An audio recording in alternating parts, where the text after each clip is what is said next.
Next up on WTV, Shatter Dreams and the Reality of Drunk Driving, Dual Sports Athlete, and today's Sports Minute. WTV's Daily Update starts now.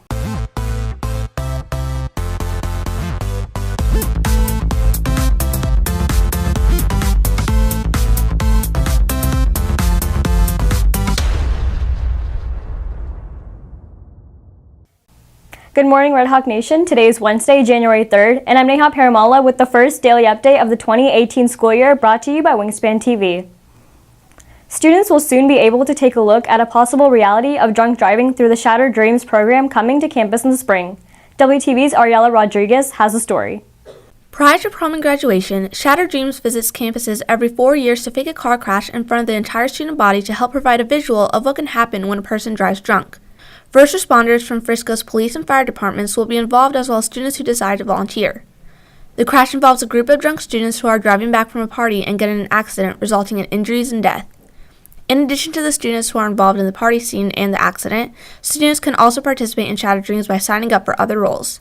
Students that want to participate in Shatter Dreams can pick up forms in the front office or from School Resources Officer Glenn Hubbard. Forms are to be returned to Officer Hubbard in room B100 by January 16th. For WTV, this is Ariella Rodriguez. Many students are a part of the varsity sports, however, one freshman participates in two. WTV's Jamil Johnson has the details. Freshman Maya Jane moved from California in the summer and made a name for herself quickly by trying out and making the varsity basketball and golf teams. I started playing basketball when I was about 4 years old, and I have an older brother who played in high school, and he was also a college coach, and so he kind of started me off when I was young. Although Jane is faced with practices and a big change from middle school basketball to high school basketball, Maya says it's all worth it. It's an awesome feeling. It's always been a goal of mine, and I'm surrounded by great people, and it's awesome playing. Standing at 5 feet 7 inches tall, the 15-year-old Jane has attributes that stand out to head basketball coach Ross Reedy. The first thing is just, I guess her ability. She came in already with a pretty expansive game in terms of what she could do on the basketball floor and what she lacks in speed and quickness and maybe size. She's got a lot of savvy. She obviously has a high basketball IQ, and she can put the ball in the hole. Other than that, and we feel like all of our kids act right and have the right character, but she's got quite a bit of ability. I think that the two things that do go hand in hand is that there's an artistry in both sports, so there's a playmaking, there's a mental game of it, and especially in terms of being able to be mentally tough and persevere through struggles. And a lot of people don't see that as a skill because it's not one that's so physical, but absolutely that transcends not just sport, but also into education and all facets of life. The only underclassman on the girls' varsity basketball team, Jane is also part of the golf team. I also have another brother who plays golf, and so seeing him succeed, and I was like, oh, maybe I could try this. For golf, it's really fun. It's kind of like away from all the chaos, and so I enjoy playing that. And it's hard to manage the time because you only get so much time after school for light, and so. But you just got to figure it out. Head golf coach Shannon Gluwell supports Maya's decision in playing two sports. I think it's great.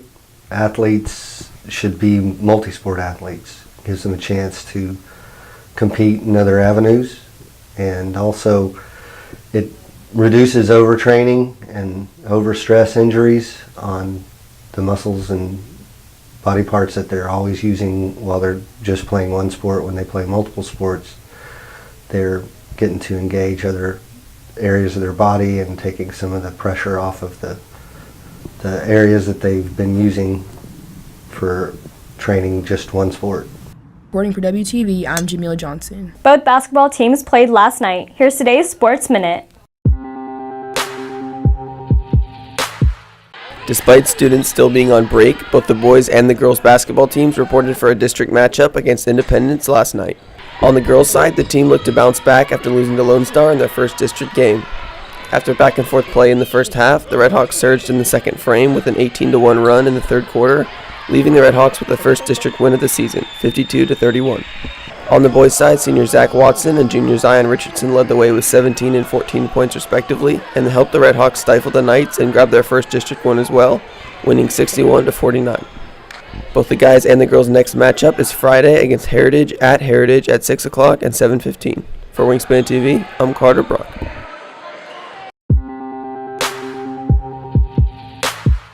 If you're looking for more from Wingspan, you can follow us at Liberty Wingspan on Twitter, Instagram, and Facebook, and visit our award-winning website, libertywingspan.com.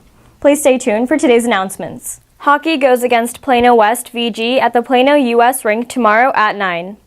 Girls soccer competes at Toyota 15 tomorrow at 5. Wrestling competes at home tomorrow. Girls basketball plays Heritage at Heritage Friday at 6. Boys basketball plays Heritage at Heritage Friday at 7:15. Girls soccer goes against Mansfield at Toyota 10 Friday at 10. Wrestling competes in the Grapevine duels at Grapevine from Friday to Saturday. Girls soccer plays Pierce at home Saturday at 1. That's it for today's daily update. This has been Neha Perumalla for Wingspan TV.